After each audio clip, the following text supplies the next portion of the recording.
आखिर कौन है ये? आखिर कौन है ये महानायक जो सारी यातना झेलने के लिए तैयार हैं? आखिर कौन है ये शूर जो हंसते हंसते फांसी पर चढ़ने के लिए तैयार हैं? आखिर कौन है ये युग पुरुष जिसने अपना सब कुछ मातृभूमि के लिए लुटा दिया? आखिर कौन है ये जो मधेशी जनता के लिए दर्जनों बार गिरफ्तार हुए और जेल गए? आखिर कौन है ये जो मधेश के लिए हरदम मर मिटने को तैयार है?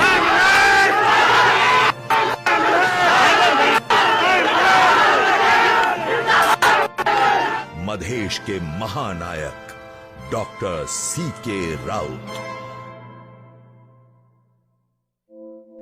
जब जब धर्म की हानि और अधर्म की वृद्धि हुई है, तब तब हर युग में धर्म की रक्षा के लिए कोई ना कोई महापुरुष पैदा हुआ है। उसी तरह सैकड़ों वर्षों से अत्याचार से तड़प रहे मधेश में आशा की किरण के रूप में आए हैं मधेश के महानायक डॉक्टर सीके राउत।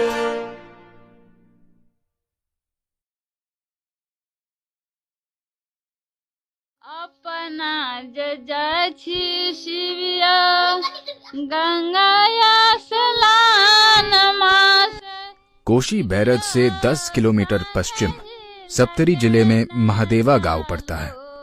आसगर गौरा शिविया रहबै कोना, शिविया रहबै कोना। अपना जजाछि शिविया गंगाया सलान मास।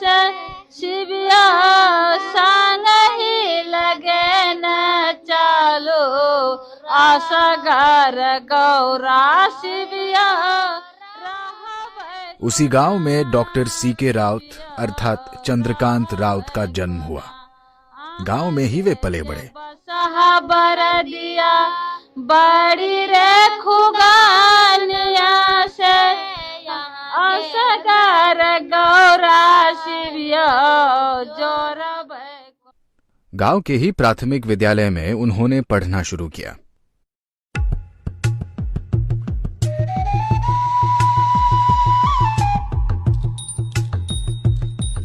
उसके बाद वभन गामाकट्टी स्कूल से SLC अर्थात मैट्रिक परीक्षा सर्वोच्च अंक से पास की। शुरू से ही पढ़ने में तीक्ष्ण रहे डॉक्टर साहब के बचपन के विषय में अनेकों कारनामे प्रचलित हैं। ऐसे ही एक बार जब डॉक्टर साहब बचपन में कटी स्कूल से आ रहे थे तो एक अज्ञात साधु बाबा महादेव मंदिर पर विद्यार्थियों को प्रवचन दे रहे थे। उसी समय बहुत दूर ही आ रहे डॉक्टर साहब की ओर देखते हुए साधु बाबा ने विद्यार्थियों को कहा कि वो जो आ रहा है वही मेरी समस्या का हल कर सकेगा और वही इस मिट्टी का समस्या भी हल करेगा। जब डॉक्टर साहब पास आए तो साधु बाबा ने उन्हें अपनी गोद में बिठाया और उनको सवाल किया, जिसका जवाब डॉक्टर साहब ने धड़ाधड़ दे दिया। उसके बाद डॉक्टर साहब के माथे पर राख का तिलक लगाकर साधु बाबा गायब हो गए।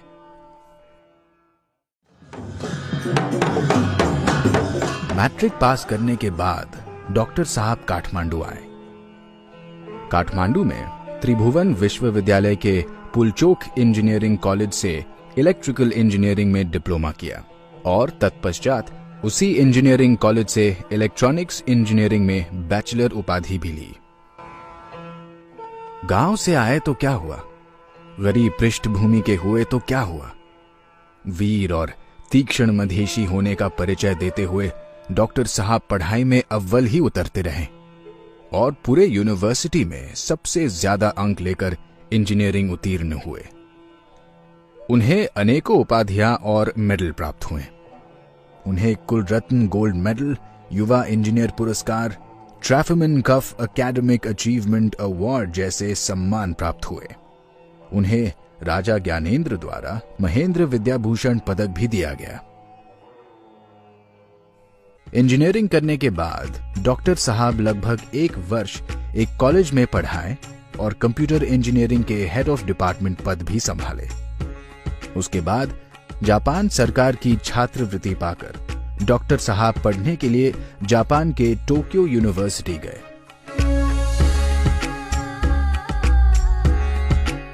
देश विदेश में घूमते हुए अनेकों सभा सम्मेलन में भाग लेते हुए टोक्यो यूनिवर्सिटी से डॉक्टर साहब ने इंफॉर्मेशन साइंस एंड टेक्नोलॉजी में मास्टर्स डिग्री हासिल की। उसके बाद छात्रवृत्ति पाकर डॉक्टर साहब विलायत के कैम्ब्रिज यूनिवर्सिटी गए। वहीं से इंफॉर्मेशन इंजीनियरिंग में पीएचडी हासिल की।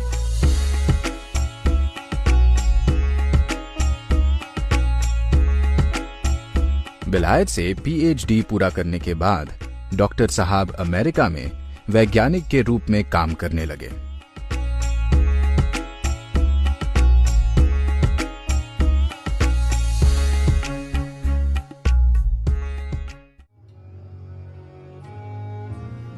डॉक्टर साहब बचपन से ही मधेश के विषय में अभिरुचि रखते थे और मधेश के ऊपर किताब और लेख पढ़ा करते थे। मधेश के इतिहास के विषय में वे सदैव उत्सुक रहते थे। घर में भी बौद्धिक माहौल था। उस पर गजेंद्र बाबू का आना जाना दरवाजे पर रहने से उनसे भी वे प्रेरित थे।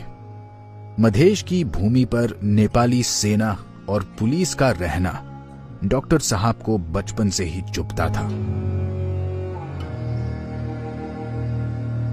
नेपालियों के औपनिवेशिक शासन, नेपाली भाषा भेष का लादना, नेपाली में ही पढ़ने की जरूरत होना, मधेशियों की भूमि छीनकर पहाड़ियों का बस जाना, मधेशियों को नौकरी न मिलना, ये सारी बातें डॉक्टर साहब को शुरू से ही चुभती थी और डॉक्टर साहब उन समस्याओं के समाधान के विषय में सोचते रहते थे। डॉक्टर साहब जब पढ़ने के लिए काठमांडू गए और मधेशियों के ऊपर होते हुए विभेद और रंग भेद देखा तो उनका गहरा प्रभाव डॉक्टर साहब के मस्तिष्क पर पड़ा। खास करके 2057 साल में जब ऋतिक रोशन कांड हुआ, उसका बहुत ही गहरा असर डॉक्टर साहब पर हुआ।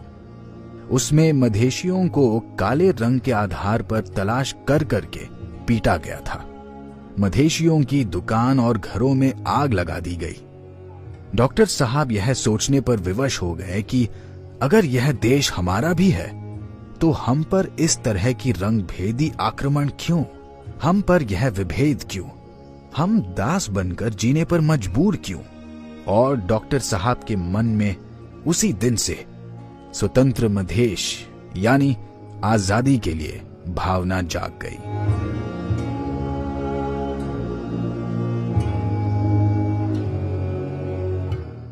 फिर भी उस समय डॉक्टर साहब मधेश के लिए खुलकर नहीं लगे। आध्यात्मिक प्रवृत्ति के होने के कारण उनके मन में सदैव दुविधा रहती थी कि वो भगवान की भक्ति में लगे, सत्य की खोज में लगे या मधेश की सेवा में। उसी दौरान डॉक्टर साहब जापान गए और वहां उन्होंने भव्य भौतिक प्रगति देखी, पर कहीं किसी में शांति और संतुष्टि नहीं। उनका मन भौतिक प्रगति से ऊब गया और वे सन्यासी होने के लिए जोगी के वेश में भारत तीर्थ यात्रा पर निकल गए। सत्यसाई आश्रम, रामेश्वरम, कन्याकुमारी तक भ्रमण किए।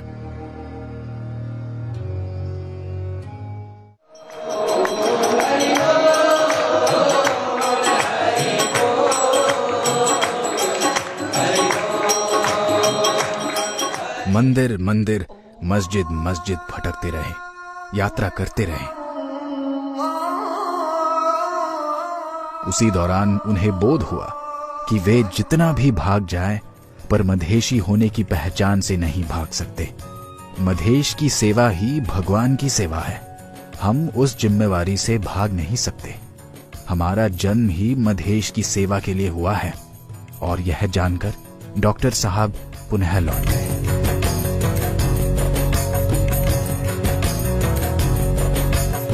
डॉक्टर साहब जब पढ़ने के लिए विदेश भी गए तो वहां पर भी वे मधेश की समस्या के विषय में सोचते रहे। उन्हें एक पल चैन नहीं मिलता था। अपनी मातृभूमि के विषय में, मधेश की मुक्ति के विषय में, मधेशियों के अधिकार के विषय में सोचते रहते। मधेश के हेतु प्रचार प्रसार करते रहते। जापान और विलायत में भी उन्होंने मधेश का प्रचार प्रसार किया। मधेश.com वेबसाइट खोलकर, मधेश के विषय पर वीडियो बनाकर और अनेकों पत्र पत्रिकाओं में लेख लिखकर भी वे मधेश का प्रचार करते रहे। उसी दौरान 2063 साल में नेपालगंज में नेपाली मधेशी दंगा हुआ। उसमें नेपाली लोगों ने पुलिस के सहयोग में मधेशियों पर आक्रमण किया।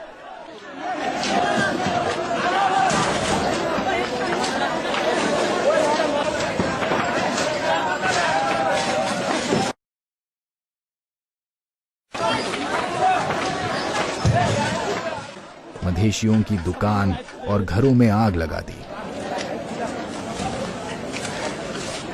उस घटना ने डॉक्टर साहब को पुनः झटका दिया। उस समय डॉक्टर साहब विलायत में अध्ययनरत ही थे। विलायत के बाद जब डॉक्टर साहब अमेरिका भी गए तो वहां भी मधेश की मुक्ति के लिए लगे रहे। उन्होंने मधेश के विषय पर हार्वर्ड यूनिवर्सिटी और दूसरे जगहों पर प्रवचन भी दिया।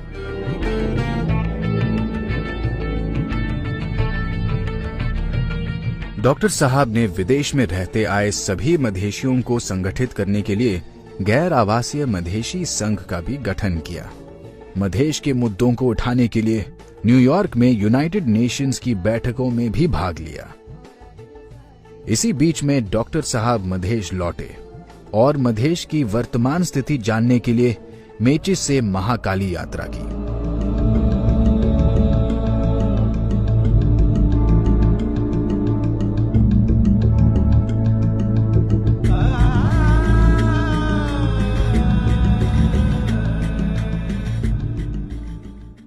इस दौरान उन्होंने किसान की समस्या को समझा। खेती करेल छै अखनी तो आब पानी नहीं छै। अखनी मशीन से पानी दे रहल छै ना, पानी सुखल जाय छै ना, कादो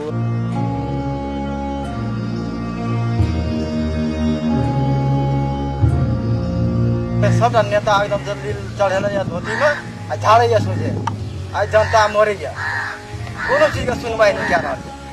मजदूरों से उनकी हालात को जाना।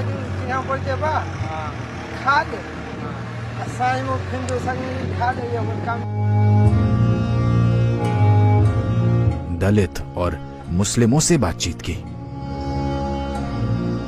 सब गरीब तरह तरह कह रहल छै, सरकार अते दलित में चीज भेजे छै मगर ऊपरे में खा जाय छै, जनता को कोनो प्राप्ति नहीं छै। थारू कमैया और कमलरी की दास्ता भरी जिंदगी को देखा।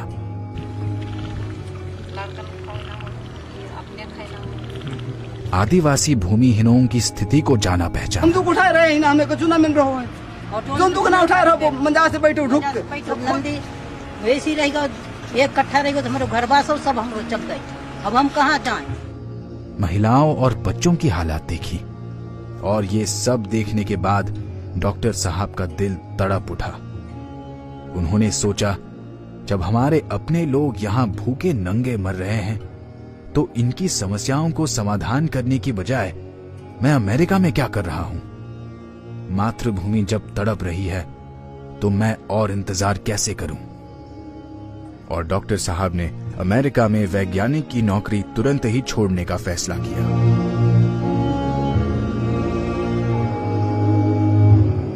और अंततः डॉक्टर साहब 2068 साल कार्तिक माह में सदा के लिए अमेरिका से वापस लौट गए, अपनी नौकरी, करियर, सुख शयल सभी छोड़कर।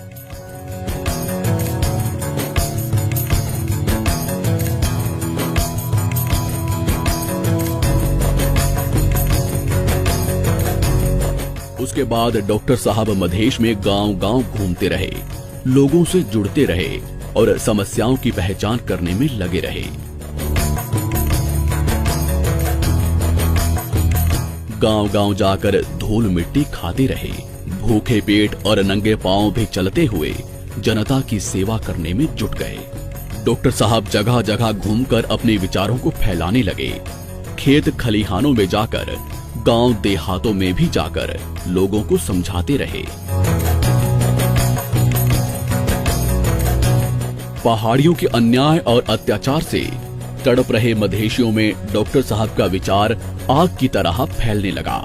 लोग उमड़ उमड़ कर डॉक्टर साहब की बात सुनने के लिए आने लगे, पर नेपाल सरकार को वो हजम नहीं हुआ। 2071 साल भादो 28 गते शनिवार मोरंग जिले में रंगेली के पास 2 दर्जन से ज्यादा सशस्त्र पुलिस ने घेरा डालकर डॉक्टर साहब को वहां से गिरफ्तार किया। बिना कोई पकड़ाव पूर्जी रातों रात पुलिस ने डॉक्टर साहब को गायब कर दिया और अज्ञात कर दिया। ये खबर सनसनी की तरह पूरे देश में फैल गई। मधेशी जनता तुरंत सड़कों पर उतर आई और डॉक्टर साहब की स्थिति सार्वजनिक करने के लिए प्रदर्शन करने लगी। जगह जगह पर विरोध प्रदर्शन हुआ। उन पर नेपाली पुलिस ने दमन किया। कई मधेशी घायल हुए। कई लोगों के हाथ पैर भी अत्याचारी नेपाली पुलिस ने तोड़ दिए। डॉक्टर साहब को नेपाली पुलिस ने यातना पूर्वक रखा था। मध्य रात को नेपाली पुलिस उठाकर उन्हें जान से मारने की धमकी भी देती थी।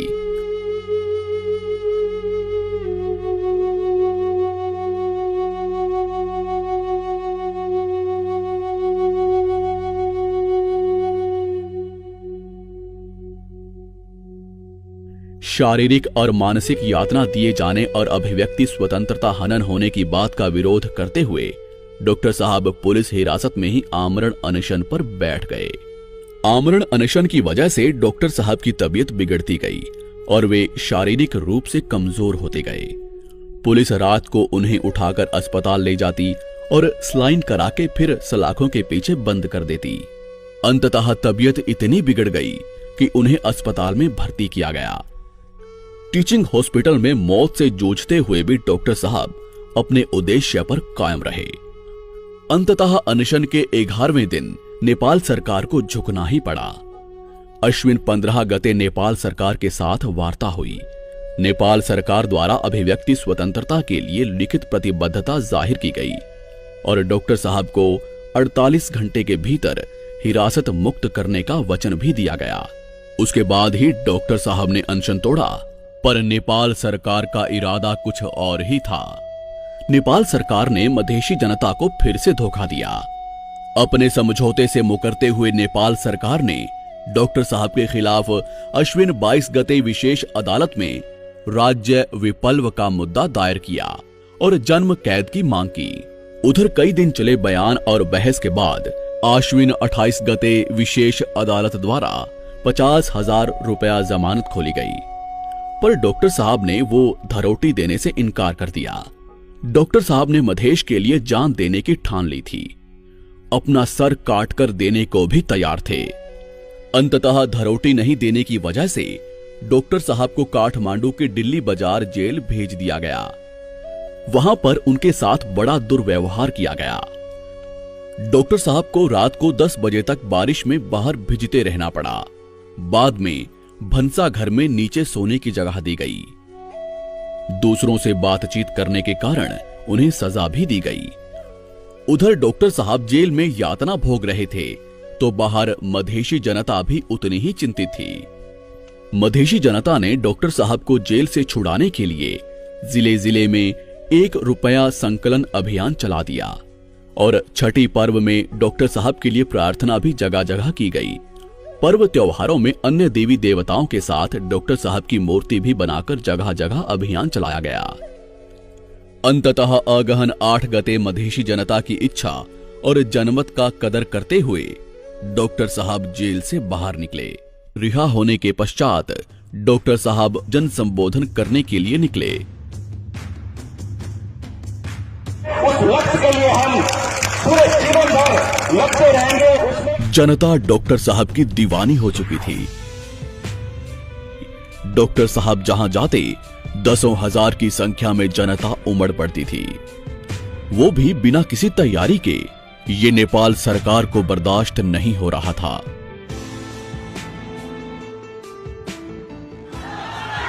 उस 19 गते शनिवार को विराट नगर में आम सभा का कार्यक्रम रखा गया था।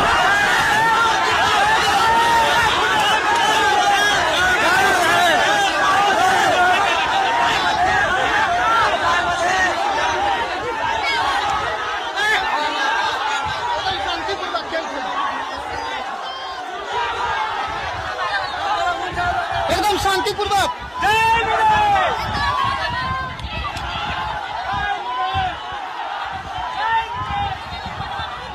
वहां पर व्यापक पुलिस दमन हुआ। कई राउंड आंसू गैस छोड़ी गई और हवाई फायर भी किए गए। प्रहरी ने डॉक्टर साहब के पैर भी तोड़ दिए और उनके बाएं हाथ की अंगुली से भी खून निकल गया।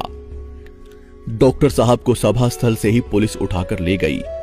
हिरासत में पीड़ा से छटपटाने पर भी डॉक्टर साहब को इलाज के लिए नहीं ले जाया गया।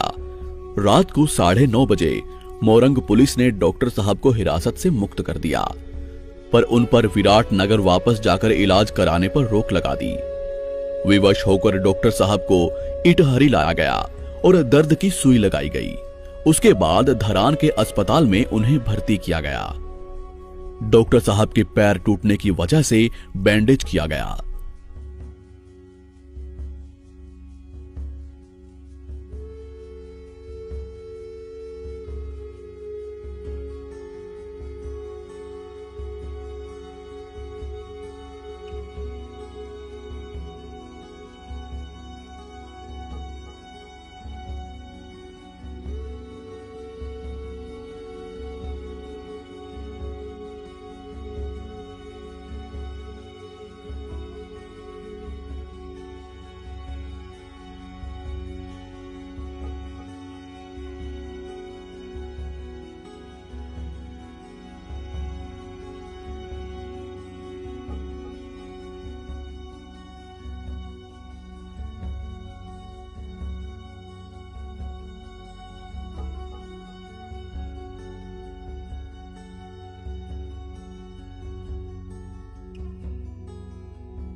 उधर पुस 24 गते के लिए वीरगंज में आम सभा पहले ही तय हो चुकी थी।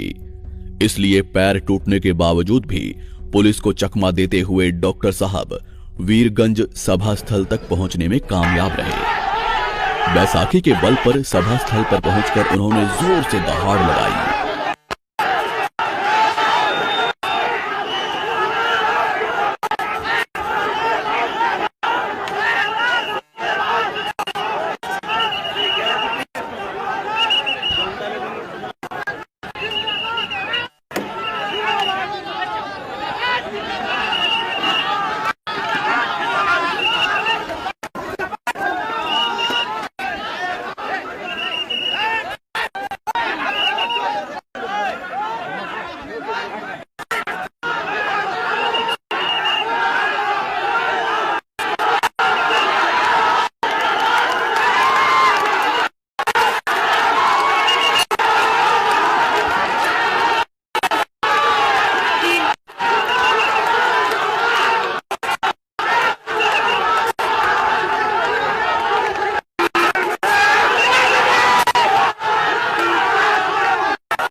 वीरगंज में भी पुलिस ने स्टेज को तोड़ फोड़ कर दिया। कई राउंड आंसू गैस छोड़ी गई और हवाई फायर किए गए। मधेशी जनता को बहुत ही रंग भेदी गाली दी साहब को गई, गिरफ्तार जिसके कारण स्थानीय जनता प्रतिकार पर उतर गई। कैंप में रखा गया। डॉक्टर साहब को गिरफ्तार करके 12 पिलुआ के जंगल में स्थित सशस्त्र कैंप में रखा गया।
उधर काठमांडू में पत्रकार सम्मेलन करके डॉक्टर साहब ने सारी घटनाओं को मीडिया के सामने रखा और चेतावनी दी थी कि नेपाल सरकार के इस क्रूर दमन के विषय में जो खामोशी नेपाली मीडिया और मानव अधिकार कर्मी दिखा रहे हैं वो कालांतर में किसी के हित में नहीं होगी।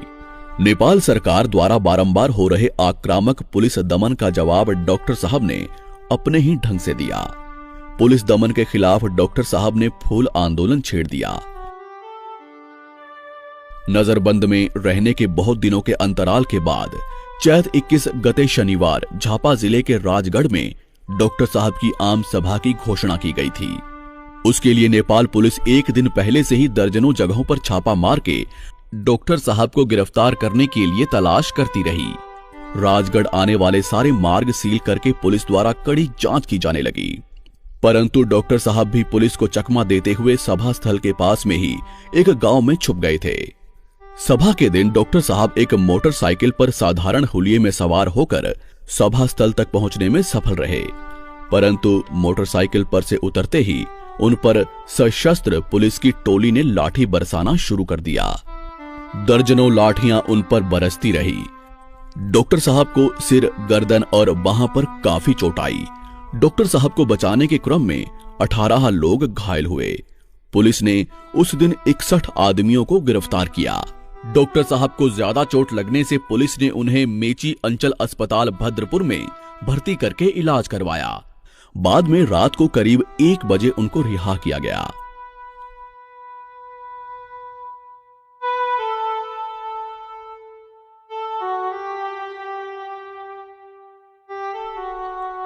घायल अवस्था में डॉक्टर साहब को कार्यकर्ताओं ने उठाकर मध्य रात में विराट नगर के नोबल अस्पताल के इमरजेंसी वार्ड में लाया और वहां पर उनकी जांच और इलाज करवाया।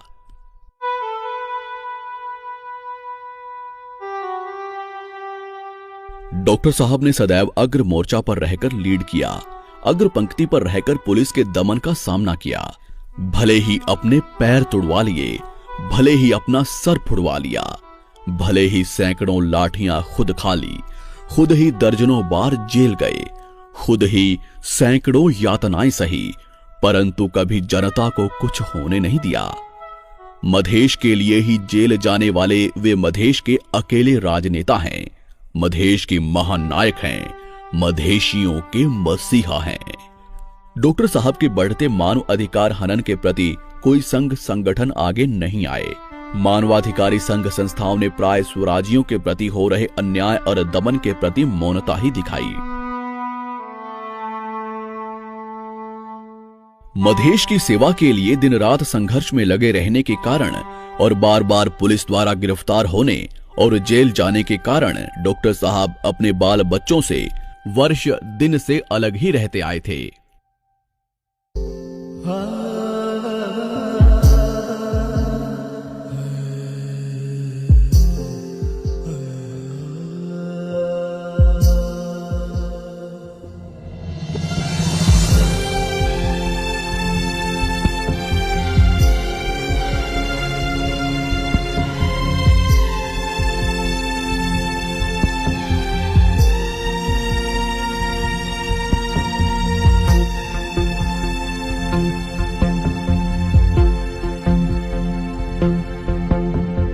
लग नहीं हो तो है बिना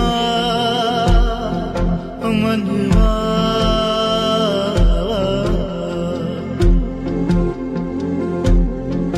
हो आए नहीं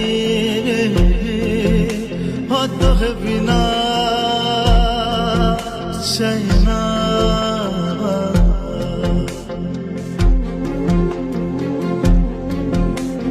लगे नहीं हो तो है बिना मनवा, टक टक दे की रही मेरी, टक टक दे की रही मेरी, अब तो है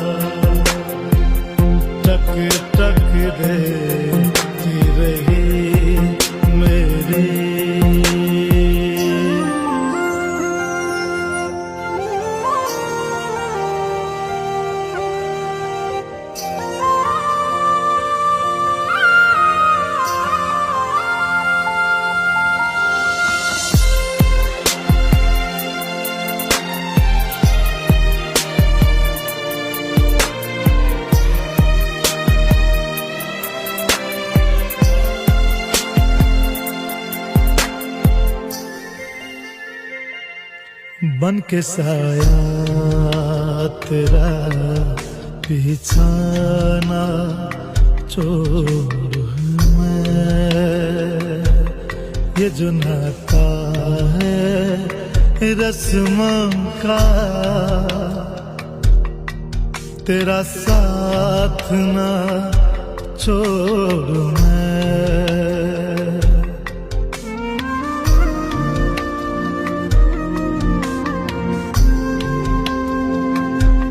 बन के साया तेरा बिछाना छोड़ू मैं, ये जो नाता है रस्मों का,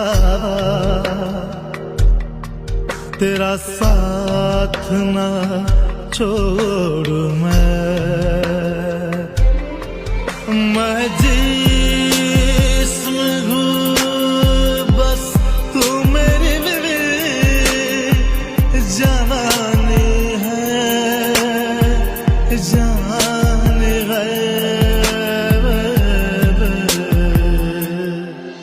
हो लगे नहीं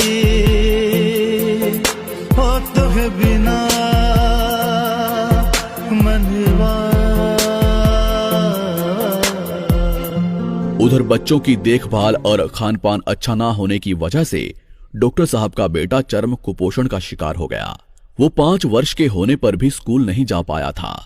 जब डॉक्टर को दिखाया गया तो डॉक्टर ने अस्पताल में ही महीना 1.5 महीना तक भर्ती करने के लिए कहा।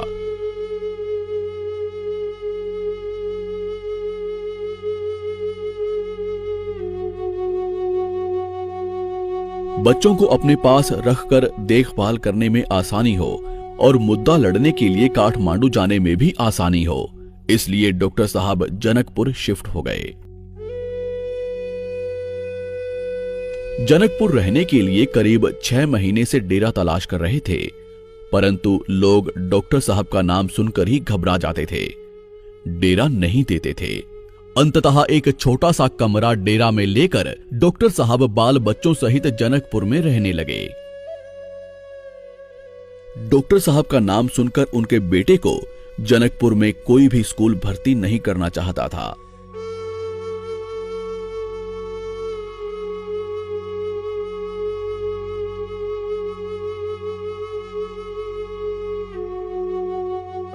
अंततः एक जान पहचान के स्कूल में जैसे तैसे साथियों से कहकर दाखिला दिलाया।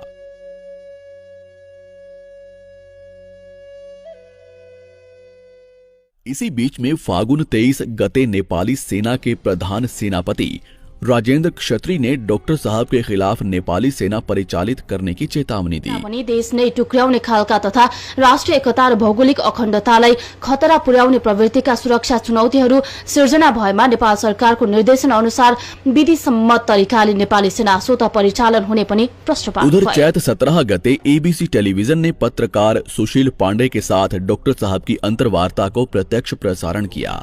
आज हामी यसै सम्बन्धमा छलफल गर्दैछौँ। स्टुडियोमा हुनुहुन्छ स्वतन्त्र मधेस गठबन्धनका संयोजक डाक्टर सीके। हामी चाहिँ आफ्नो काम गर्छौं र हाम्रो चाहना नै के हो भने जनताले चाहनुपर्छ र जनताले चाहेपछि विश्वको कुनै पनि सुपर पावरले कहिले पनि इतिहासमा रोक्न सकेको छैन। उस अंतर्वार्ता ने नेपाली मीडिया और समाज में हलचल पैदा कर दी। मधेशी जनता के बीच में भी वो अंतर्वार्ता बहुत ही लोकप्रिय हुई। उसका वीडियो मधेश आंदोलन में जगह जगह दिखाया जाने लगा। उधर अंतर्वार्ता प्रसारण होते ही प्रेस काउंसिल की आकस्मिक बैठक ने एबीसी टेलीविजन के ऊपर कार्रवाई करने का निर्णय किया। उसके साथ साथ प्रेस काउंसिल ने बारंबार डॉक्टर साहब व उनके अभियान से संबंधित कोई भी खबर नहीं छापने के लिए उर्दी जारी करती रही। डॉक्टर साहब व उनके अभियान से संबंधित खबर प्रसारण करने वाले विभिन्न मीडिया हाउस की कार्यवाही भी करती रही। 2073 साल अगहन 10 गते रंगभेदी गिरफ्तारी की वार्षिकी के अवसर पर डॉक्टर सीके राउत सहित 250 से अधिक समर्थकों को नेपाल पुलिस ने लाठीचार्ज करते हुए मधेश के विभिन्न जगहों से गिरफ्तार किया।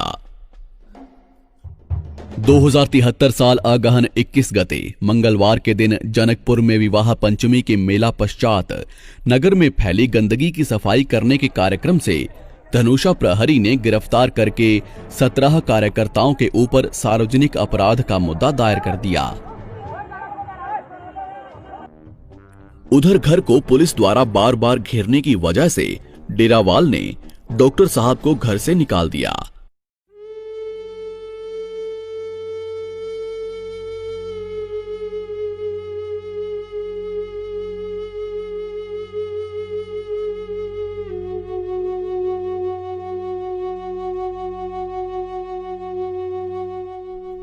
छोटे छोटे बच्चों को लेकर कहां जाएं, कुछ पता नहीं।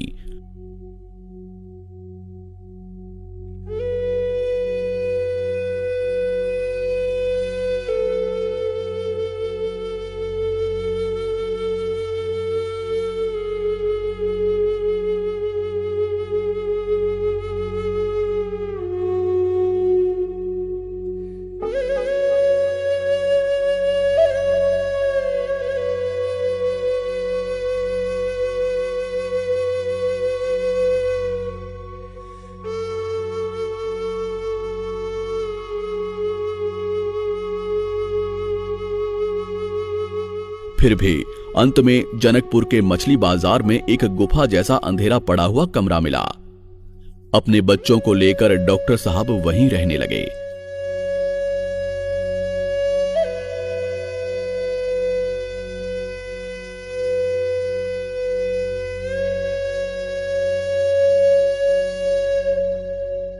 वहां भी पुलिस चारों ओर से घर को घेरे ही रखती थी।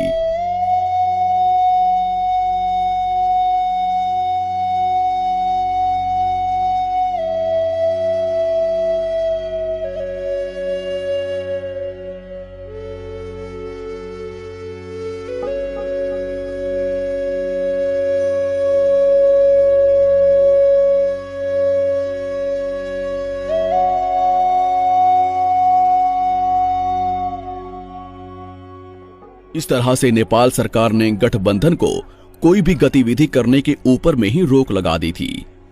यहां तक कि सामाजिक कार्य करने के ऊपर भी अघोषित प्रतिबंध ही लगा दिया।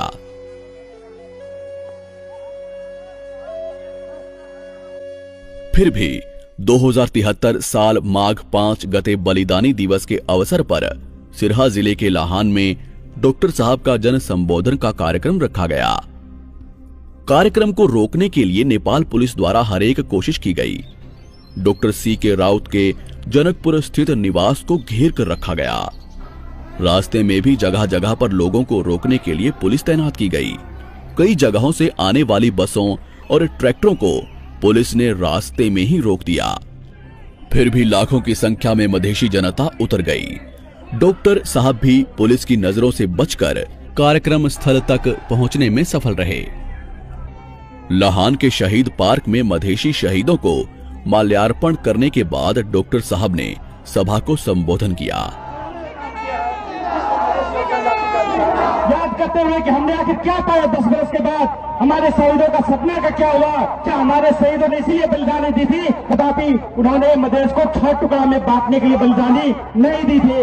ये एक समृद्ध मधेश देखना चाहते थे, एक अखंड मधेश देखना चाहते थे, और हम सबका आज फर्ज बनता है। उसी दिन लाहान में ही मधेशी मोर्चा ने भी अपनी सभा रखी थी, परंतु जहां पर मधेशी मोर्चा की सभा में लगभग 100 आदमियों की उपस्थिति थी, वहीं डॉक्टर साहब की सभा में लगभग 1 लाख जनता सहभागी हुई थी। 2073 साल माघ 5 गते की सभा ने देश विदेश में पूरी तरह हलचल मचा दी।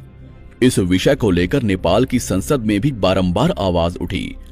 डॉक्टर साहब पर कार्रवाई करने के लिए नेपाल सरकार के ऊपर अनेकों दबाव डाले गए। देखिए हजूर, आजकल का लौंडा सीके पीके मेरा राजनीतिक चौपट कर रहा है। कुछ कीजिए हजूर, 2-4 खोखा मैं भिजवा दूंगा। ठीक है मंत्री जी। इस कारण से 2073 साल माघ 20 गते करीब 30 से 40 पुलिस वालों ने डॉक्टर साहब के जनकपुर स्थित किराए के मकान को घेर लिया। डॉक्टर साहब ने अपने सहयोगी को पुलिस से गिरफ्तारी पुर्जी मांगने के लिए नीचे भेजा। तब तक में 2 जगहों पर ग्रिल में लगे हुए तालों को तोड़कर बंदूक सहित करीब 10-15 सशस्त्र पुलिस घर के अंदर घुस गई। पुलिस ने डॉक्टर साहब के छोटे छोटे बच्चों तथा पत्नी के साथ दुर्व्यवहार करते हुए डॉक्टर साहब को गिरफ्तार किया। डॉक्टर साहब को धक्का मारकर पुलिस गाड़ी में बैठाकर ले गए। जनता देखती रह गई। डर के मारे कोई आगे नहीं आया।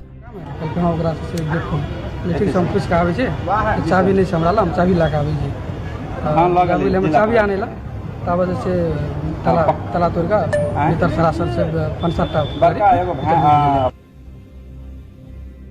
डॉक्टर साहब को जिला प्रहरी कार्यालय धनुषा में करीब 1 घंटा रखा गया।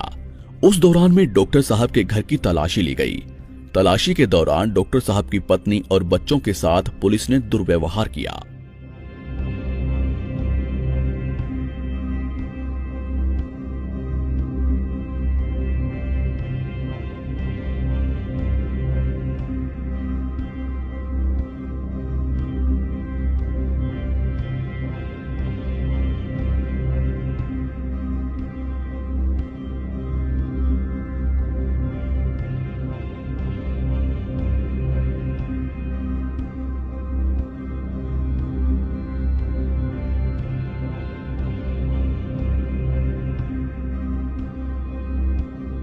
बच्चे रोते रहे, बिलखते रहे, बचाने के लिए कोई नहीं आगे आया।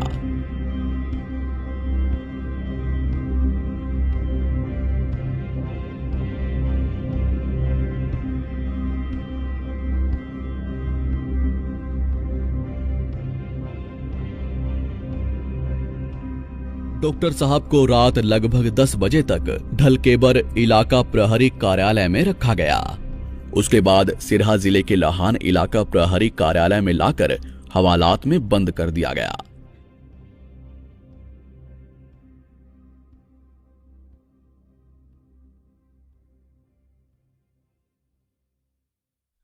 उधर डॉक्टर साहब ने हिरासत में कहा कि नेपाल सरकार और आतंकवादी संगठन ISIS में कोई फर्क नहीं। लाहान हिरासत में कैदियों को यातनाएं देने की बात भी सामने आई। पुलिस द्वारा बयान कराने के समय में यातना देने, देर रात को ले जाकर बंदूक दिखाकर जबरदस्ती बयान पर दस्तखत कराया जाता था। पीने के पानी के लिए भी तड़पाया जाता था। कपड़ा देने तथा भेंट मुलाकात करने के लिए अवरोध डाला जाता था। डीएसपी का अंगरक्षक मध्य रात्रि को सेंट्री से आकर कहता था, इन लोगों को गोली ठोक दो, तुम्हारा ट्रांसफर अच्छी जगह करा देंगे।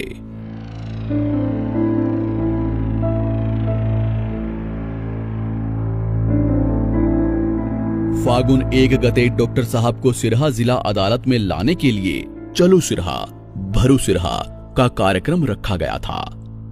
माघ 5 गते लाहान की तरफ कहीं फिर लाखों जनता ना उभर पड़े, इसके लिए नेपाल पुलिस ने सुनसरी से लेकर परसा जिले तक के दंगा पुलिस को सिरहा जिला में बुलवा लिया। पूरे सिरहा जिले में कर्फ्यू लगा दिया गया।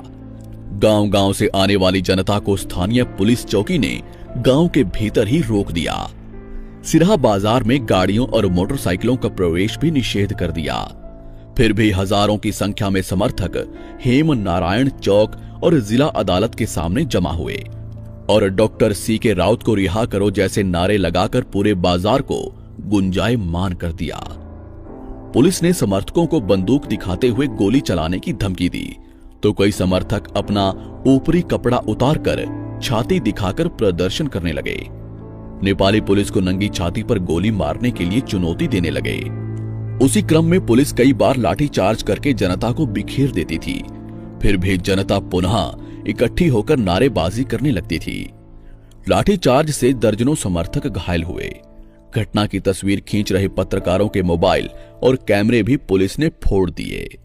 फागुन 1 गते सिरहा जिला अदालत ने पुनः 10 दिन का म्याद थप करने का फैसला किया। उधर फाल्गुन 7 गते रूपंदेही जिले के मरचवार में प्रजातंत्र दिवस के अवसर पर भी समर्थकों ने कार्यक्रम रखा था। सभा के दिन चारों ओर से मोर्चाबंदी करके समर्थक सभा स्थल की ओर आगे बढ़े। नेतागण अलग अलग दिशाओं से आने वाले मोर्चों को संभाले हुए थे। हर एक मोर्चे को अवरोध करने के लिए और उसे सभा स्थल तक नहीं पहुंचने देने के लिए भारी संख्या में नेपाली पुलिस तैनात की गई थी। सभा स्थल की ओर बढ़ रहे मोर्चे पर नेपाल पुलिस ने अंधाधुंध लाठीचार्ज करने के साथ साथ कई राउंड आंसू गैस के गोले भी छोड़े। आंसू गैस सेल प्रहार किया। परिणाम स्वरूप सभा स्थल पर आने वाले सभी नाके युद्ध स्थल जैसे दिखने लगे।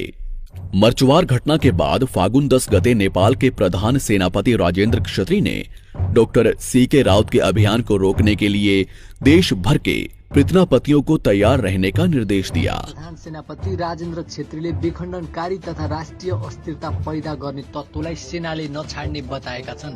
आइतबार सैनिक मुख्यालय जंगी अड्डामा पूर्व प्रधान सेनापतिहरू तथा बहालवाला एवं पूर्व रथी वृद्धहरूको भेलामा राष्ट्रको वर्तमान सुरक्षा स्थिति बारे चर्चा गर्दै सेनापति छेत्रीले फागुन 18 गते नेपाल के प्रधानमंत्री पुष्प कमल दाहाल प्रचंड ने राष्ट्र के नाम पर संबोधन करते हुए डॉक्टर साहब और उनके कार्यकर्ताओं को कुचल देने की खुली चेतावनी दी। एक थरी तत्त्व मधेसको आवेगलाई भड्काएर मुलुक विखण्डन गर्ने दिवा स्वप्न देखिरहेका छन्। म आज यही सम्बोधनबाट खुला रूपमा भन्न चाहन्छु, विखण्डनकारी सर्पका हरेक फणा कुल्चिनेछ। डॉक्टर साहब सहित सिरहा पुलिस की हिरासत में रहे 10 स्वराज्यों के लिए राज्य विरुद्ध के संगठित अपराध के मुद्दों में म्याद थप करता गया। इस दौरान डॉक्टर साहब के साथ अनेकों यातनापूर्ण व्यवहार करने के साथ साथ डॉक्टर साहब की बैंक खाता, संपत्ति और पासपोर्ट के ऊपर भी नेपाल सरकार ने रोक लगा दी, जिससे उनकी गर्भवती पत्नी तथा छोटे छोटे बच्चों को जीवन यापन करने में काफी कठिनाई हुई।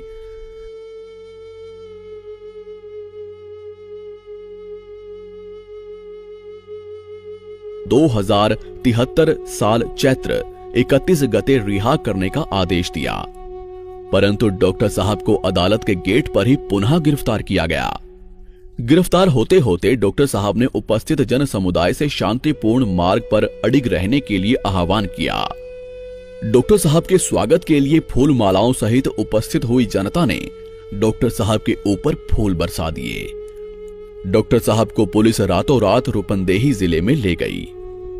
उधर बाहर में 2 दिनों तक डॉक्टर साहब के विषय में कोई खबर तक नहीं पहुंच पाई कि आखिर उन्हें कहां ले जाया गया। ऐसा लगा कि सरकार ने डॉक्टर साहब को गायब ही कर दिया। बैसाख 7 गते गुरुवार को अदालत में डॉक्टर साहब का बयान लिया गया। पुलिस के खिलाफ बयान देने के कारण डॉक्टर साहब को यातना देने के लिए भैरहवा हिरासत में 21 कैदी रहे कक्ष में कैदियों के हाथों मारपीट करने के लिए सौंप दिया। साला बिहारी, यहाँ पर तेरा इतना सा भी औकात नहीं है। कुछ भी तुम्हारे जैसे लोगों को इस देश में कोई काम नहीं है। मत जाओ साला, पीट पीट कर मार डालेंगे। सर पर हर दर्द सह जाऊं,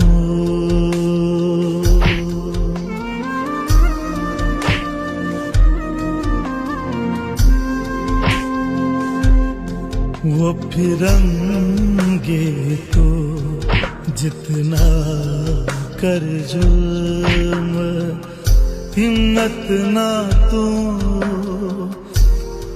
तोड़ पाएगा। मैं सराज हूँ मर कर वापस आऊंगा,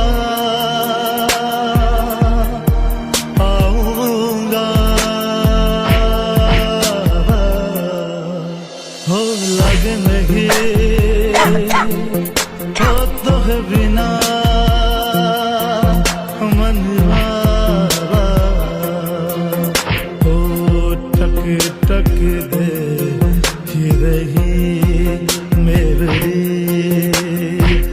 टक टक दे ही रही मेरी। अब तो है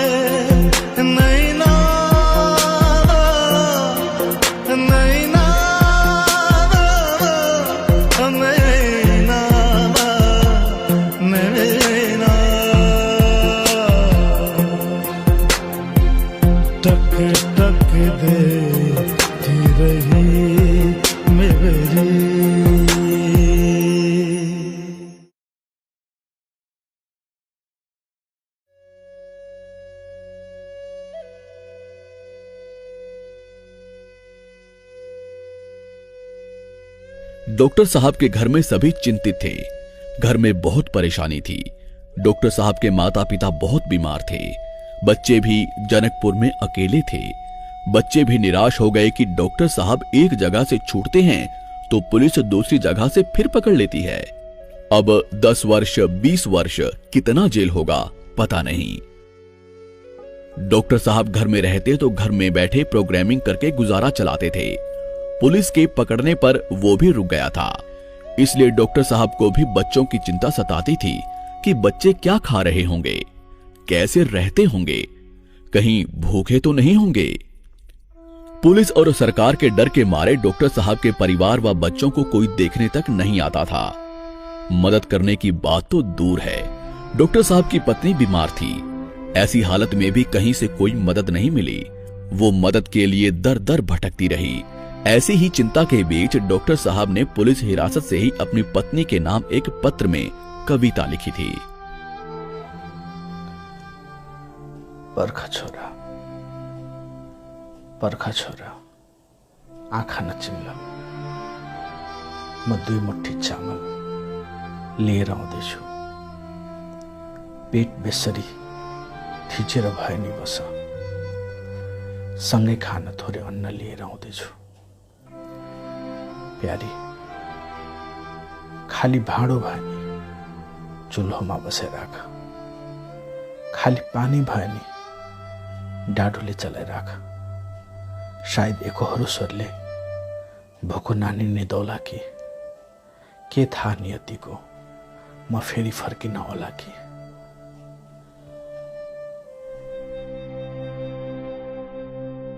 अंततः बैसाख 12 गते बहस के बाद अदालत ने रिहा करने का आदेश दिया, परंतु डॉक्टर साहब को रूपंदेही पुलिस ने फिर से गिरफ्तार करके उसी रात अड्डासार करते हुए रोहतट जिला प्रहरी को सौंपा गया। रोहतट जिला अदालत में डॉक्टर साहब के ऊपर चलाए गए राज्य विरुद्ध के संगठित अपराध मुद्दे में बैसाख 14 गते उनकी तरफ से 37 वकीलों की बहस के पश्चात उन्हें साधारण तारीख पर रिहा करने का आदेश दिया। अखनो देखाव जा रहा है, हम अदालत किस अदालत से निकल लिए हैं। ऐसे पहले सिरासन फैसला दिल के देते मत हो फैन पकड़ लेके तकर बाद ला गेल अहाँ रूपनदेहियो में न्यायालय का फैसला दो दिल के फिर ला दिल फैन उठा से निकलिए नहीं उठा भीतर पकड़ के लेके ऐठा आन ले ओठा अखन निकल छे कि नहीं निकल छे लेकिन ऐठा पुलिस का गाड़ी एक लगल छे तो यही रफ्तार पर अन्याय है तो पाप का घड़ा बहुत जल्दी भाग। डॉक्टर साहब को पकड़ने और यातना देने का क्रम चलता रहा।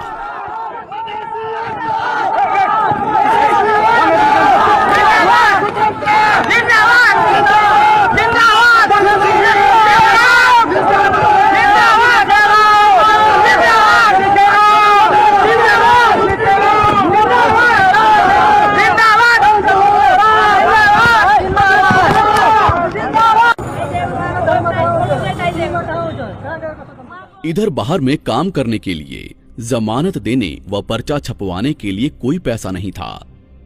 इस समस्या से जूझने के लिए विभिन्न जिलों के स्वराजियों ने महीनों में एक दिन भूखा रहने का निर्णय किया। उसके बदले हर एक महीना 100 रुपए जमा करके उसे प्रयोग करने का निर्णय किया। उसी अनुसार 2074 साल सावन महीने से विभिन्न जिलों में स्वराजियों द्वारा उपवास कार्यक्रम प्रारंभ किया गया। उधर 2074 साल अगहन 21 गते प्रतिनिधि सभा और प्रदेश सभा सदस्य निर्वाचन का दिन था। उस दिन ही जनकपुर के माछा बाजार स्थित डेरा से नेपाल प्रहरी ने फिर से डॉक्टर साहब को गिरफ्तार किया।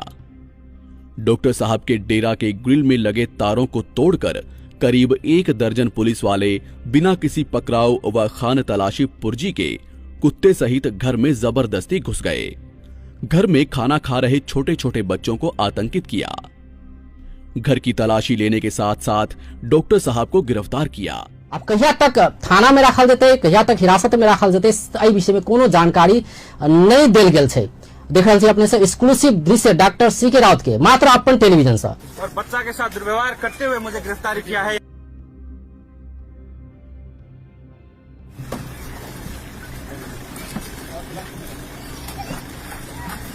उसके बदले में डॉक्टर साहब के गांव सप्तरी के महादेवा से एक भी मतदान नहीं हुआ। पूरा शून्य मतदान रहा। ग्रामीणों ने मतदान का पूर्णतः बहिष्कार किया। सेना और पुलिस को लाकर गांव में परिचालन किया गया। गांव भर में जनता को मतदान करने के लिए अनेकों चेतावनियों और धमकियों सहित बार बार माइकिंग किया गया। लोगों के घर घर जाकर सेना और पुलिस के जवानों ने धमकी दी। अनेकों डर भी दिखाए, परंतु गांव के लोग अपने निर्णयों पर अटल रहे और एकता को बनाए रखा। परिणाम स्वरूप शाम तक में एक भी मतदान नहीं हुआ और खाली मतपेटिका को ही मतदान केंद्र से वापस ले जाना पड़ा। अंततः अगहन 27 गते उच्च अदालत के द्वारा डॉक्टर साहब को रिहा किया गया। – 2074 साल माघ 5 गते सिरहा जिले में हर एक साल मनाए जाने वाले बलिदानी दिवस के अवसर पर डॉक्टर साहब के श्रद्धांजलि देने निकल सकने की आशंका में उनके निवास को माघ 3 गते के दिन से ही नेपाल प्रहरी ने घेर लिया और 24 घंटे ही घर के चारों ओर तथा आसपास के घरों की छतों पर और सड़कों पर करीब 2 दर्जन पुलिस की तैनाती कर दी गई। वैसे डॉक्टर साहब का कोई कार्यक्रम नहीं था, फिर भी डॉक्टर साहब घर में नजरबंद ही रहे। डॉक्टर साहब को लगातार नजरबंदी में रखा जाने लगा। घर से निकलने ही नहीं देते थे। जनकपुर निवास में घर के चारों ओर पुलिस का पहरा हरदम लगा रहता था। कार्यकर्ताओं के ऊपर भी जगह जगह दमन होने लगा। भरखर जीते हुए जनप्रतिनिधि और नेता लोग डॉक्टर साहब के कार्यकर्ताओं का दमन करने लगे। पुलिस को कहकर उन्हें पकड़वाने लगे, घर पर छापा मरवाने लगे। परिणाम स्वरूप संगठन की गतिविधियां लगभग शून्य सी हो गई। इसको देखते हुए प्रमुख नेताओं ने बार बार बैठकें रखी। आगे कैसे बढ़ें, इस पर बार बार छलफल चलता रहा। अधिकांश केंद्रीय नेताओं का कहना था कि बिना पार्टी के अब काम नहीं चलेगा। आखिर गांधी जी की भी तो अपनी पार्टी थी। गांधी जी तो खुद ईस्वी 1924 में इंडियन नेशनल कांग्रेस के अध्यक्ष ही थे। इंडियन नेशनल कांग्रेस ने अंग्रेजों के मातहत ही ईस्वी 1937 में निर्वाचन में भाग लिया था और 11 में से 8 राज्यों में विजय हासिल की थी। सुभाष चंद्र बोस की भी अपनी ही पार्टी थी। यहां तक कि भगत सिंह की भी अपनी ही पार्टी थी। बाबा साहेब अंबेडकर की भी अपनी पार्टी थी। तो पार्टी बनाकर ही राजनीतिक अधिकारों को संस्थागत किया जा सकता है, पीढ़ी दर पीढ़ी के लिए सुनिश्चित किया जा सकता है। सिर्फ सड़क पर आंदोलन करते रहने और मरते रहने से ही अधिकार संस्थागत नहीं होगा। जान देने के लिए तो हम सभी हर वक्त ही तैयार हैं, पर जनता की भलाई भी तो हो। अभी डर के मारे कोई संगठन में नहीं लग रहा है। पार्टी बनेगी तो लोगों को लगने में सहज होगा, कार्यकर्ताओं को काम करने में सहज होगा। हम जनता के जनजीवन से जुड़े तरक्की उन्नति के कार्य भी कर सकते हैं। ऐसे तर्क करते हुए 6 महीने के दरमियान कई बार बैठक हुई। इसी तर्क के आधार पर केंद्रीय नेताओं ने पार्टी बनाकर ही आगे बढ़ने का निर्णय किया और पार्टी बनाने के लिए तैयारी शुरू कर दी गई।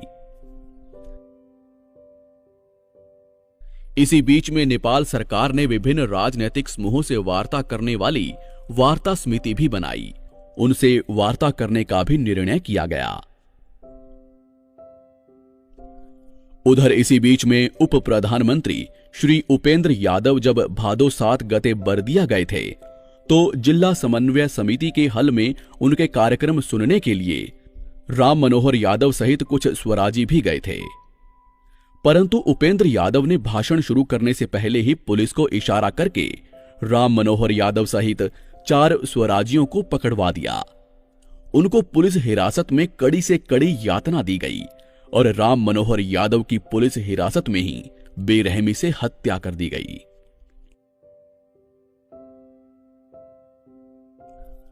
उधर अश्विन 3 गते काला दिवस मनाने की तैयारी भीतर ही भीतर भव्यता के साथ चल रही थी, पर पुलिस ने भी इस बार डॉक्टर साहब को 15 दिन पहले ही पकड़ने की सोच बना ली थी। इसकी सूचना डॉक्टर साहब को प्राप्त हो गई थी। जैसे भी हो कार्यक्रम सफल करना ही था। जनता से अपेक्षा बहुत बड़ी थी, इसलिए कार्यक्रम जैसे भी हो सफल करने के लिए डॉक्टर साहब सुरक्षा कर्मियों को चकमा देते हुए रात को 12 बजे घर से निकल पड़े और भूमिगत हो गए। पुलिस पता लगाने के लिए छटपटाती रही, कोई सुराग नहीं मिल पा रहा था।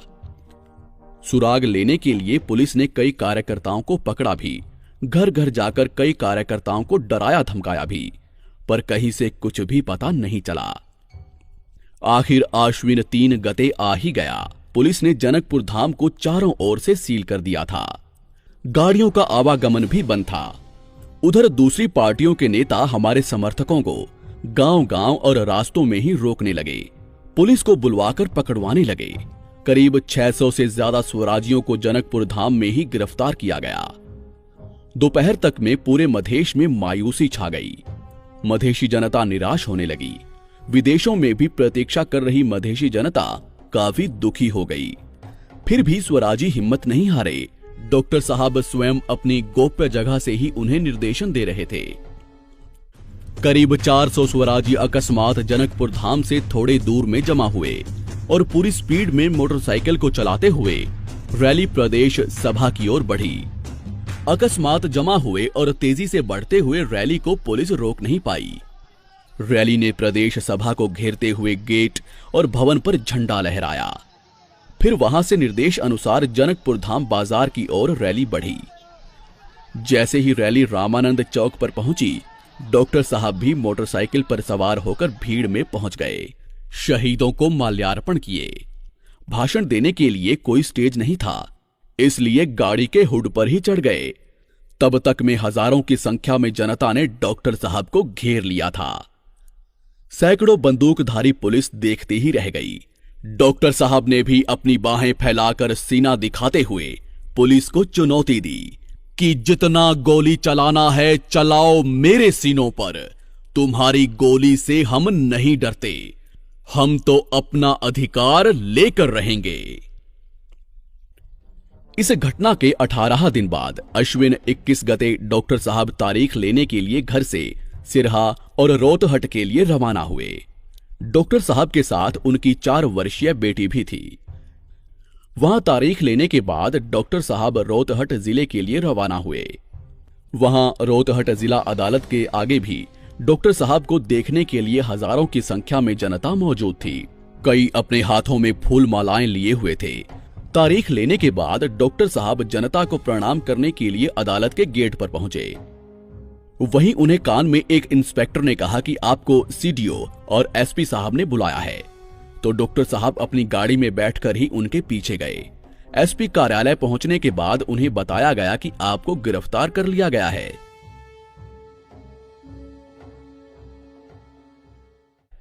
डॉक्टर साहब को उनकी 4 वर्षीय बेटी सहित पुलिस हिरासत में रखा गया। बेटी काफी बीमार थी, दिन भर उल्टी हुई थी और कुछ खाना भी नहीं खाया था, इसलिए डॉक्टर साहब का साथ छोड़ना भी नहीं मान रही थी। फिर भी करीब 6-7 घंटे हिरासत में रहने के बाद बेटी को रात के करीब 12 बजे जनकपुर धाम में छोड़ दिया गया।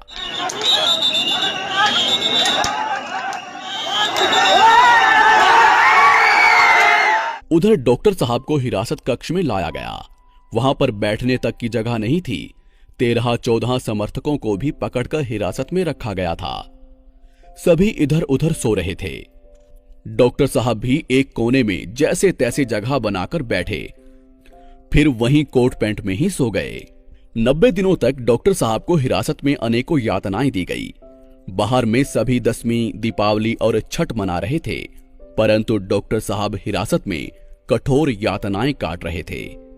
वो भीतर में बीमार भी हो गए थे, जिससे उन्हें और भी कठिनाइयों का सामना करना पड़ा। करीब 60 दिन की यातना के बाद अदालत ने फैसला सुनाया। डॉक्टर साहब के अलावा 4 साथियों को रिहा कर दिया गया, परंतु डॉक्टर साहब को जेल में डाल दिया गया। हाथ में हथकड़ी लगाकर डॉक्टर साहब को रोहतहट जेल में लाया गया और कड़ी निगरानी में रखा गया।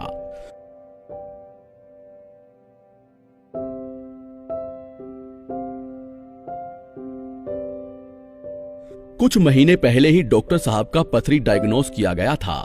डॉक्टर साहब इस इंतजार में थे कि हिरासत से छूटकर इसका इलाज करवाएंगे, परंतु जेल हो जाने से असमंजस की स्थिति पैदा हो गई। रोहतहट जिले में कोई इलाज की व्यवस्था नहीं थी। डॉक्टर साहब को बार बार दर्द उठता था। वहां के प्रशासन की लापरवाही को देखकर स्थिति और भी विकराल लगती थी, क्योंकि मरने की अवस्था में पहुंचने पर भी जेल से बाहर कहीं ले जाकर इलाज करवाने की स्थिति में नहीं थे। डॉक्टर साहब ने प्रशासन से इलाज करवाकर वापस हिरासत में लाने की अनुमति मांगी। उसका जवाब नहीं आया, बल्कि डॉक्टर साहब को उस जेल से ही ट्रांसफर करके सेंट्रल जेल काठमांडू ले जाने के लिए आदेश आ गया। प्रशासन का कहना था कि डॉक्टर साहब को रोहतहट जेल में जान का खतरा है। कुछ नेता डॉक्टर साहब को जेल में ही मरवाने की योजना पर काम कर रहे थे, इसलिए डॉक्टर साहब को सेंट्रल जेल भेजा गया।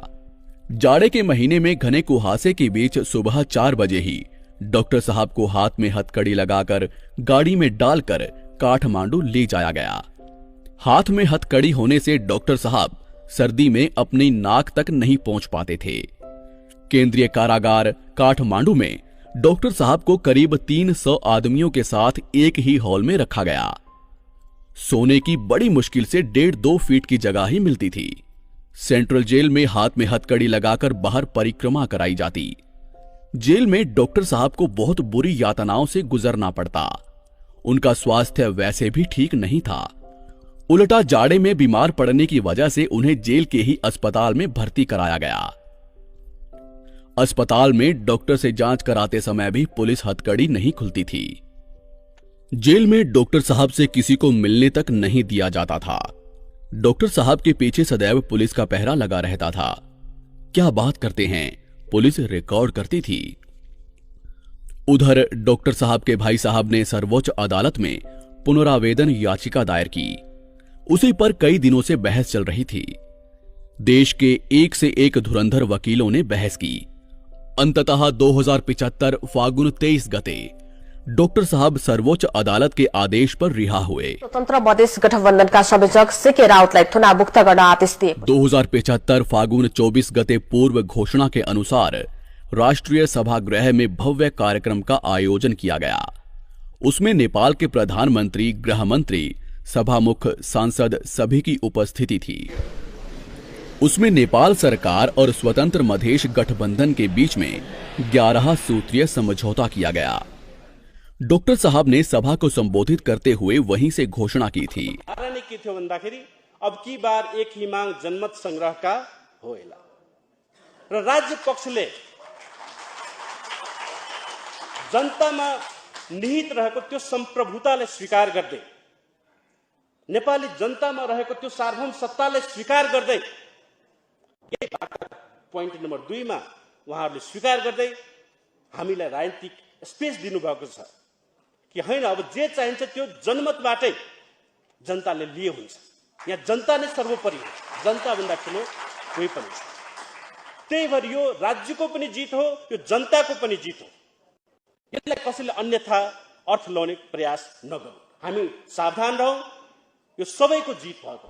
भव्य तालियों की गड़गड़ाहट के बीच सारी जनता को साक्षी रखकर दोनों पक्षों द्वारा उस पर हस्ताक्षर किए गए। समझौते से पूरा नेपाल तथा देश विदेश भी तरंगित हो गया। खुशियां पूरे मधेश में मनाई गई, जगह जगह दीपावली की गई।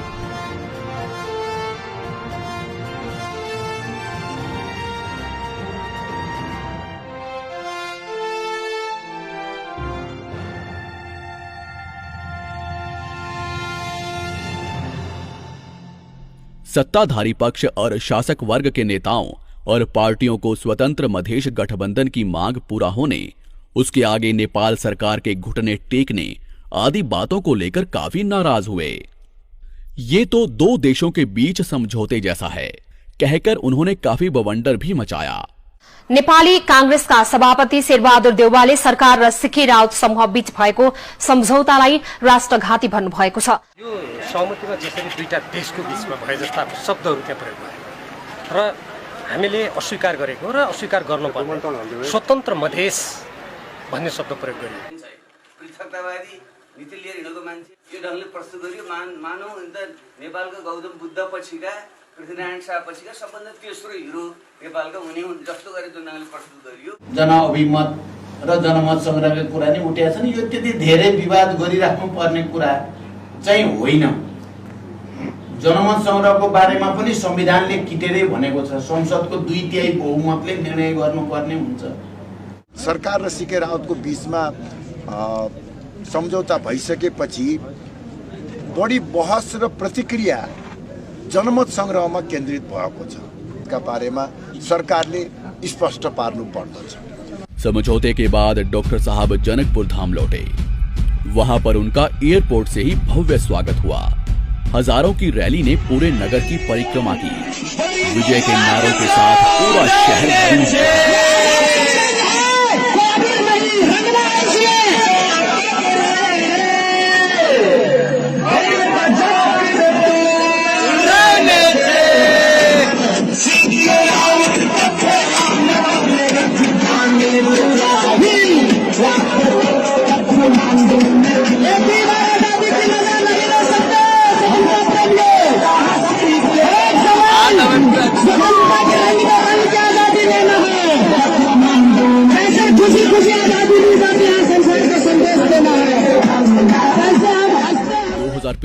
साल चैत्र 3-4 गते राष्ट्रीय परिषद की बैठक सिरहा के लाहान में हुई।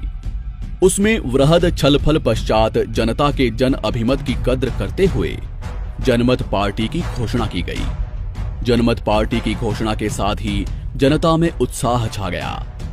चारों ओर मधेश में खुशहाली छा गई। वहीं से चैत्र 5 गते डॉक्टर साहब अपने माता पिता का दर्शन करने हेतु गृह जिला सप्तरी पधारे। डॉक्टर साहब का स्वागत करने के लिए पूरी जनता सड़कों पर उमड़ आई।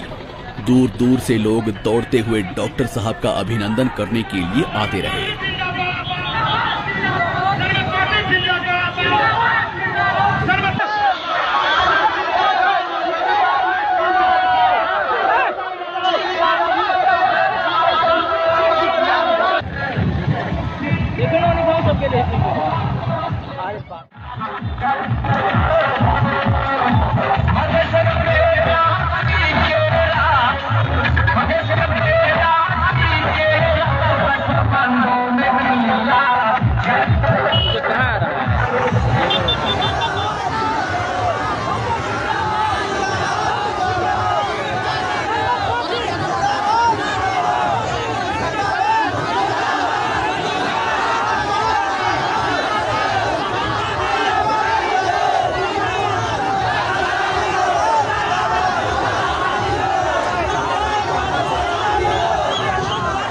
जेल से छूटने के बाद डॉक्टर साहब जनता की सेवा में तुरंत उतर गए। चैत महीने में 12 परसा जिले में चक्रवात तूफान से पीड़ित हुई जनता से मिलने गए, अस्पतालों के निरीक्षण किए। चैत्र 30 गते सिरहा के मिर्चैया में विजय सभा का आयोजन भव्य रूप से किया गया।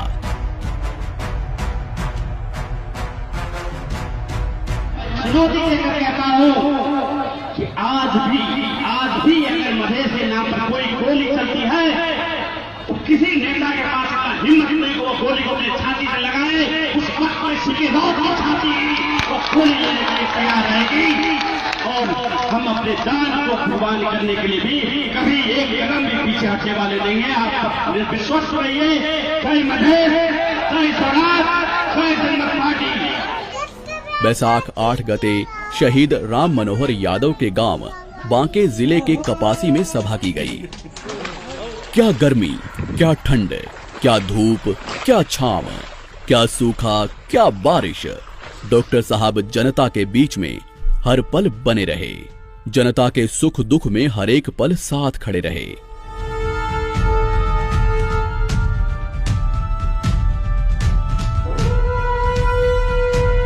जहां दूसरे नेता लोग काठमांडू में महल बनाकर वहीं रहते थे, डॉक्टर साहब मधेश की भूमि पर ही मधेशी जनता के साथ सदैव यहीं पर रहे।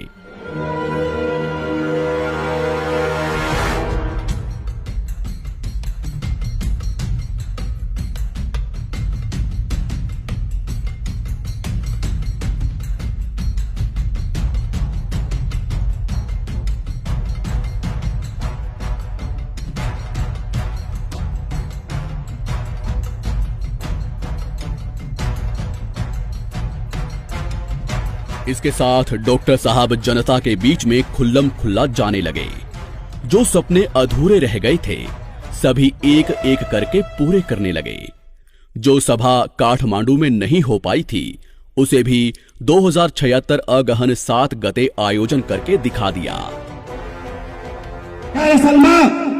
कोशी समझौता गरेर कोशी बेच्ने कोही मधेसी थिएनन्, गण्डकी समझौता गरेर गण्डकी बेच्ने कोही मधेसी थिएनन्। दर्जनों जगह सभाएं की गई। जनमत पार्टी जनता के बीच में तेजी से फैलने लगी। जनमत पार्टी विजय अभियान की ओर तेजी से बढ़ रही है।